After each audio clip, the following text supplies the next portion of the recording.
¿Qué pasó, mi gente de YouTube? Estamos aquí en un nuevo vídeo donde, bueno, he estado un par de semanitas ausente porque la verdad es que no tenía muchas ganas de grabar y bueno. Hoy les traigo lo que me faltaba del tema anterior, que era la conquista musulmana, la sociedad musulmana, la economía y todo ese rollo de los musulmanes. Así que vamos a empezar. Empezaremos por el proceso de ocupación militar del año 711 al año 714. La presencia de los musulmanes en la península ibérica se debió a la confluencia de dos procesos simultáneos, la crisis interna de la monarquía visigoda y el movimiento expansivo del Islam. La monarquía visigoda, adolecida de una gran debilidad tanto por el excesivo poder de la iglesia y la nobleza, como por el carácter electivo de la corona. A la muerte del rey Witza, en el 710, el duque de la Bética, Roderico, encabezó una revuelta que ocupó el trono, lo que desencadenó una guerra civil entre grupos nobiliarios rivales. Entretanto, los musulmanes, en su expansión por el norte de África, habían llegado hasta el Atlántico. Musa, el gobernador de la región, aprovechó las disputas internas entre los visigodos para emprender la conquista de la península ibérica. En el 711 envió una expedición dirigida por Tarik, quien trasladó hasta Gibraltar en su mayoría a bereberes. El enfrentamiento decisivo se produjo en la batalla de Guadalete, en el 711, donde fue derrotado el ejército de Roderico. En poco tiempo, del 712 al 714, o sea, 2 años, se consumó la conquista de casi toda la península en campañas de sur a norte, con escasa resistencia debido al desinterés de la mayoría de la población por defender una monarquía con la que no se identificaba. Su tolerancia y respeto hacia los cristianos y los judíos, a los que consideraban sus protegidos por ser también gentes del libro, el Corán. A continuación, continuaremos con la revitalización de la economía y las ciudades. Hay que decir que los visigodos habían trasladado su estilo de vida a los campos y habían dejado las ciudades un poco abandonadas, ¿vale? La mejora de la agricultura. La base económica del Al-Ándalus siguió siendo la agricultura, pero con notables mejoras respecto a la época visigoda. Se perfeccionaron las técnicas de regadío, usándose acequias y norias. Además, se introdujeron nuevos cultivos, como el arroz, los agrios, la caña de azúcar, el azafrán, la morera o el algodón. No obstante, los cultivos principales siguieron siendo los mismos de la época romana y visigoda, es decir, cereales, olivos y vid, o sea, la trilogía mediterránea.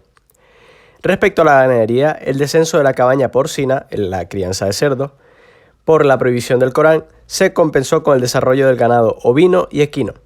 También la apicultura, la crianza de abejas, tuvo un desarrollo espectacular.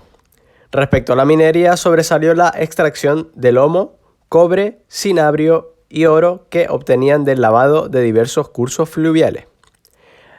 Por otra parte, la artesanía, en especial la de los artículos de lujo, alcanzó un gran desarrollo ante la creciente demanda de una población urbana refinada.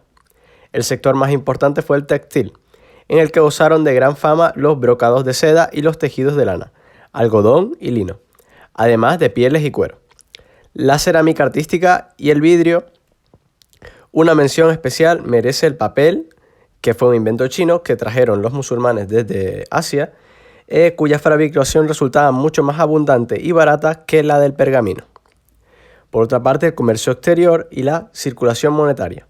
Aunque el Al-Ándalus mantuvo relaciones comerciales con territorios cristianos, se integró sobre todo en el amplio circuito económico del mundo islámico. Potenció el comercio exterior andalusí, cuyo principal artículo de explotación era el aceite. El control de los musulmanes sobre el oro sudanés permitió una abundante circulación monetaria y dinamizó los intercambios comerciales en todo el ámbito islámico. A continuación voy a hablar de la estructura social del Al-Ándalus. No presten atención a la pirámide que hay aquí porque falta un estamento que es el de más abajo, que es el de los esclavos, ¿vale? Aunque los musulmanes no utilizaron mucho a los esclavos a comparación de los cristianos y los visigodos, ¿vale? La estructura social del Al-Ándalus estaba determinada por criterios religiosos que establecían una división básica entre dos grandes categorías, musulmanes y no musulmanes. No obstante, por encima de esas dos categorías, y a pesar de las pretensiones igualitarias del Islam, existían notables diferencias según el origen étnico, la riqueza o el poder. Estas categorías eran, por parte de los musulmanes, habían 3 grupos principales entre la población musulmana. La aristocracia de origen árabe, a la que se añadieron los árabes sirios. Se asentaron en las tierras más fértiles, Andalucía, Levante y el Valle del Ebro. Estos solían ser los terratenientes o los altos funcionarios. Por otra parte estaban los bereberes o neomusulmanes, así dominados por haber sido convertidos al Islam por los árabes en su expansión por el norte de África. Representaban un rango inferior, por eso fueron establecidos en las tierras más pobres, o sea, la meseta y las laderas de las montañas, donde se dedicaron al pastoreo. Y en la más abajo estarían los muladíes, que eran los hispanos convertidos al Islam. En el otro estaría la minoría de los no musulmanes, que eran los judíos. Estos gozaron bajo el Islam de una política de tolerancia, y los mozárabes o cristianos, que eran residentes en territorio musulmán, que fueron disminuyendo en número tanto por las conversiones al Islam como por la emigración hacia los reinos cristianos con el avance de la Reconquista. El Islam respetaba a las gentes del libro, o sea, todas las personas que pertenecían a su poblado, ¿vale? Por lo que a los judíos y mozárabes se les permitían sus prácticas religiosas y sus costumbres. Sin embargo, ¿vale? Ojo a esto, debían pagar unos tributos especiales tanto por persona como por las tierras que disfrutaban. O sea, por vivir en donde vivían, tenían que pagar un tributo y así poder seguir practicando su religión, ¿vale?